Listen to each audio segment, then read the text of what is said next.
Hi,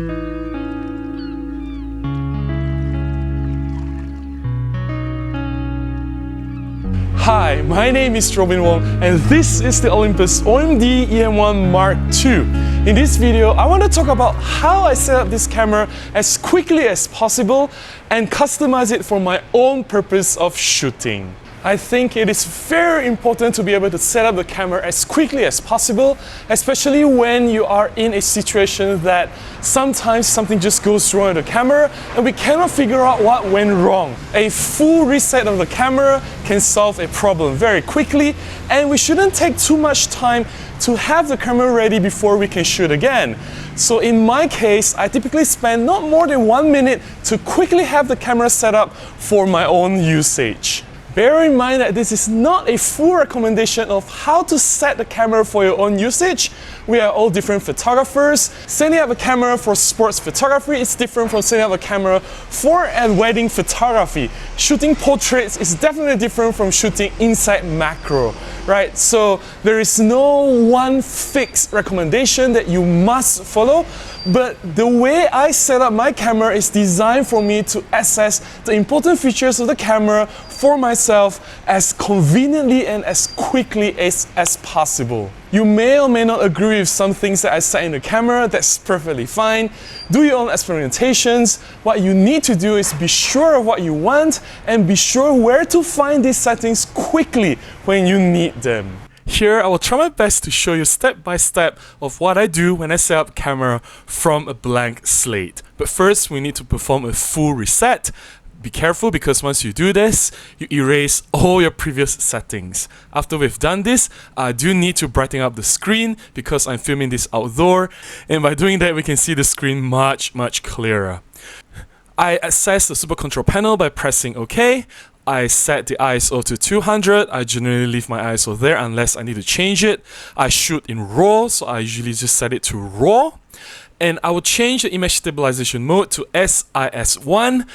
Generally, this enables the 5-axis to work in all directions at all times. I don't trust the face recognition, so I turn it off so that I don't have to deal with any false autofocus detecting on the face. Picture mode, I leave it to natural. Pretty much that's it for the Super Control panel settings. I generally prefer single autofocus on a smaller focusing point. You can do that by scrolling the front command dial when you're on the autofocus selection screen. Next, we dive into the menu. We start all the way from the top. I don't change anything in camera menu 1. In camera menu 2, I enable the anti-shock setting. I set it to 0 second. Once this is enabled, we will see that the anti-shock here is enabled with the diamond shape. That will prevent any shutter vibration that can cause some image softness. I go straight to the cogs. Here in the autofocus mode, I generally don't change much, but I do change the LF area pointer to on to. This will enable me to use cluster autofocus if I need to, but generally I don't use continuous autofocus, but I do find this really helpful when I do need it. Then I turn on the LF targeting pad. This will allow me to change the focusing point by swapping my fingers, also the screen when I use the viewfinder. Pretty much that's it. I don't change anything else on the autofocus, I think. I turn off the LF illuminator. It does get really annoying. I don't want the red beam to just randomly fire when I'm in the dark. Then now I'll go to custom button. I set the record button to ISO shortcut because I do need to change my ISO quite frequently and I don't shoot video a lot, so the video recording button is my ISO shortcut button. I choose to turn off the function lever. The function lever is very annoying. I do accidentally turn it on from time to time and it screws up my workflow, so I just leave it off. And that's it for autofocus. I don't generally think that anti-flicker is something that is important to be adjusted, but we are in Malaysia, so to minimize flicker, I do set it to 50 Hz. Live view boost is something that I don't understand why the camera set it on by default for my own shooting. I also choose to enable the default setting for preview to equally value, which actually means you get the one-to-one preview. So once you preview an image, after you take it, preview, if you scroll it from the command dial, it will bring you up straight to 100% magnification view, which is really convenient to quickly check if I get critical focused. Oh yes, autofocus beep, turn it off. There's no point for the autofocus beep sound. It can get really annoying in very, very silent conditions. Noise filter, turn it off. I do enable the large superfine setting, although this is not necessary, but hey, that's the best I can get from the camera. I adjust keep warm color off for white balance. For the record view, it means that the playback after each image, I turn it completely off so that it doesn't slow my shooting process down, especially when I need to ensure that I get critical moments. And that's it. That's my full customization setting up for the Olympus OMD camera, especially for this EM1 Mark II. There are some people who are very afraid of resetting the camera. When they lost all the settings, oh no, they cannot function anymore.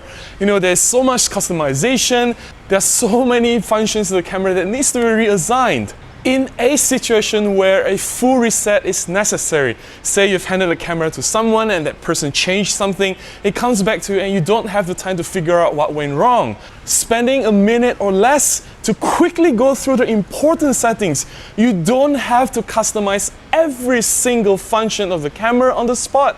Yes, if you have the time, if you're not in a rush, then of course we go deep into the menu and re-customize everything to our liking. But accessing the most important features, the raw shooting, the autofocus settings, right? And customize one or two shortcut buttons. That's it. You are good to go to use the camera, and the camera will function more optimally for your own shooting. So the moral of the story here is get to know your camera better. You don't have to know every single one of the settings of the camera. You just need to be able to quickly find the important settings that you use. And you should be able to identify what these settings are based on your experience shooting with the camera. You just have to be able to quickly find these settings and able to access them after you have fully reset the camera. I hope you found my sharing useful and got a glimpse into my workflow and how I use my Olympus OMD EM1 Mark II.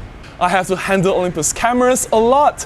Now I'm an Olympus visionary and I do a lot of events for Olympus. And I'm handling dozens of cameras in one event, and I have to be able to quickly set each and every one of them.